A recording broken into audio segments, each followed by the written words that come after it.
domicile, des grosses économies pour l'État, des revenus nettement insuffisants pour les intervenants. Le salaire que je leur donne est aberrant. Si je pourrais leur en donner plus, je le ferais. Vous savez que le Québec est la province la moins généreuse au pays lorsque vient le temps d'aider les malades qui veulent recevoir leurs soins à domicile.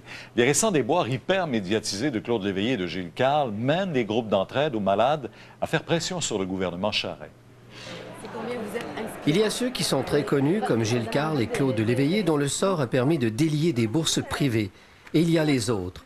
Richard Guillemette, 32 ans de Saint-Jean-sur-Richelieu, est un de ceux-là. Richard est atteint de dystrophie musculaire et a besoin d'aide 24 heures sur 24. Tout ce que vous faites, moi aussi, je le fais. Je me lève, je me lave, je vais aux toilettes, je mange, je fais mon épicerie, je fais mon lavage. La nuit, il faut que je me tourne la nuit. Puis c'est tous des gestes que vous faites inconsciemment que moi, je ne peux pas faire sans aide. Pour l'aider dans sa vie de tous les jours, Richard reçoit le soutien de Tina, une amie qui a décidé de prendre soin de lui à temps plein. Cette jeune femme est payée 7,45 $ de l'heure, le salaire minimum, pour une semaine de 44 heures. C'est le CLSC qui lui verse cette allocation comme préposé à domicile. Le salaire que je leur donne est aberrant. Puis si je pourrais leur en donner plus, je le ferais.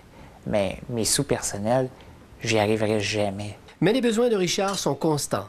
Tina accepte donc, après son quart de travail, de devenir bénévole à domicile. Si je fais ça, c'est bien parce que j'aime ça, c'est sûrement pas pour le salaire. Les groupes de pression de maintien de soins à domicile estiment qu'une telle situation est aberrante. Ça veut dire ça, garder quelqu'un avec une perte d'autonomie importante à domicile, c'est de sacrifier les parents. Tant les organismes que les bénéficiaires réclament une hausse à 10 $ de l'heure des allocations accordées aux aides à domicile. Quelque chose de décent, là. 7,45, on rit de nous, là. Maintenir Richard Guillemette à domicile coûte à la société 16 500 $ par année. Le placer en institution coûterait 6 fois plus cher. Charles Faribault, TVA, Saint-Jean-sur-Richelieu.